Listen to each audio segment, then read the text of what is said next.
At this point, we're going to go ahead and open up the bag that has all of our little self-tapping plastic screws in it. I'm going to empty that out into my little bucket. We're going to place the horn onto the servo. We're most likely going to readjust the position that it's in. So we'll revisit the 10 o'clock position that needs to be in later on when we power the servo up.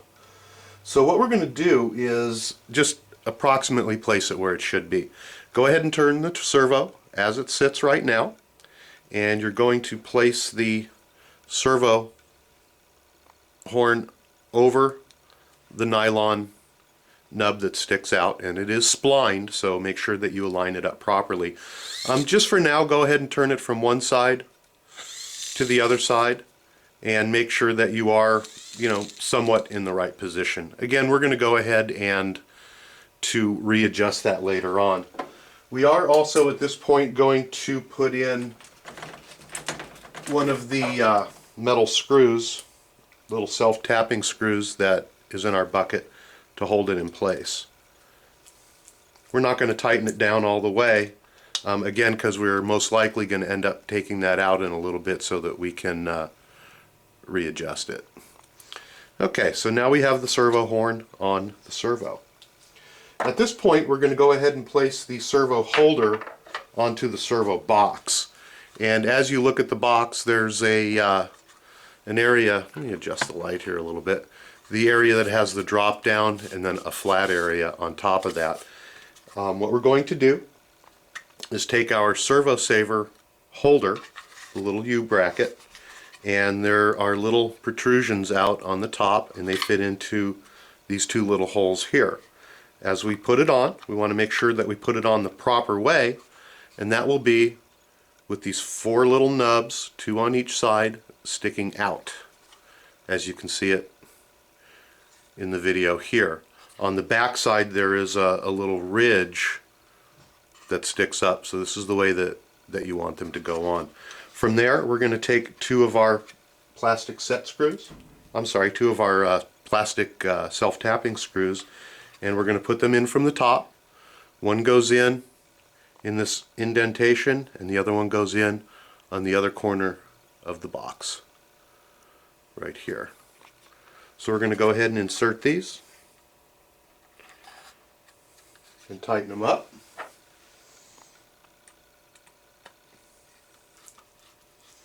Some people like to put the servo on the U bracket before they put the bracket onto the box. It's either way is up to you. It doesn't matter. This is just how we're choosing to do it. The other screw goes all the way down into that recess. We're going to go ahead and tighten it up. Okay, so as you're looking at the front of the servo box here, I want to talk about putting in a different type of a servo. HPI does have their servo. However, if you do want to use a high-tech servo, there is another piece that's included in your package, and it is in your package 85414, and a lot of people don't know what this piece is for, and they end up throwing it away. And it's part number 7 on that tree, and it looks like this. And what it does is, the other servos are actually a little bit shorter. So what this does is, later on as you decide to add a different servo, this will slide on and it will act as a spacer to keep your servo from going back and forth. Again, that's if you're using the Rhino or the high-tech servo. Let's go ahead and mount the servo that we have into the radio box. We're going to use 4 of the self-tapping plastic screws. As you're holding the radio box, as you see it here in the video, what we're going to do is to add the servo in so that the horn is facing to the left side, like so. Okay, that's how we're going to want to put it in.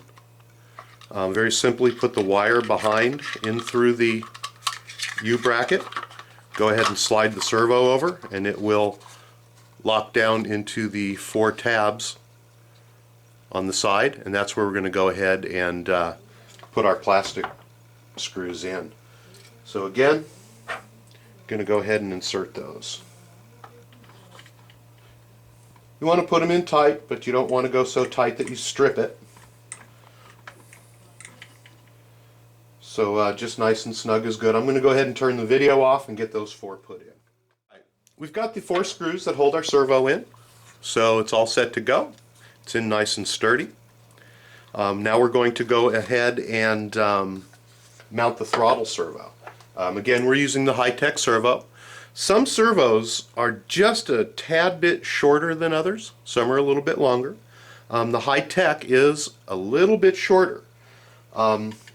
What we're going to do, and I'll show you how this matters in just a minute here, but we're going to go ahead and put the servo into this open slot here, and we want to position it so the horn portion, where the horn goes on, is facing this way.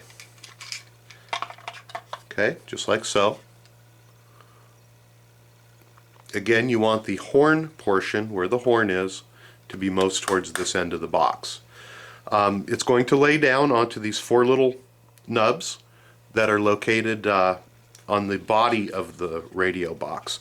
Now, as I was saying before, some servos are just a little bit shorter than others, and on the high-tech it is one that's a little bit shorter. Let me press that in. So what we've had to do in order to get it to fit properly is we've had to file off just a little bit on the tabs that are located on the servo to get it to fit in properly. We've done this on many servos, and it has never been an issue. So just don't take off too much of the tab and you'll be okay. Just a little bit of a file, or use your razor blade or your hobby knife and cut a little bit, and just keep test fitting it until it drops down, or you can push it down solid. Again, we're going to use 4 of the little self-tapping screws, and we're going to go ahead and secure the steering servo. Once you've got all 4 screws in, you've completed page number 17 of the SS manual, and we're going to start page number 18 on the next video. You can find all the videos that we have at HPIBajaTutorials.com. If you ever need any help with your Baja of any kind, or if you need any help building your Baja, or just want to stop by and say hi, it is a great forum and a lot of friendly people there. We'll be more than glad to answer all the questions that you might have. Again, the address is www.HPIBajaTutorials.com. You can also purchase the high-tech servo that you're looking at TeamFastEddy.com, TeamFastEddy.com. We also do sell an upgraded version of the high-tech servo that fits in here. It's a little bit faster and a little bit stronger. So congratulations, you've just got done building or installing the servos into your radio box, and we're done with page number 17 of the SS manual.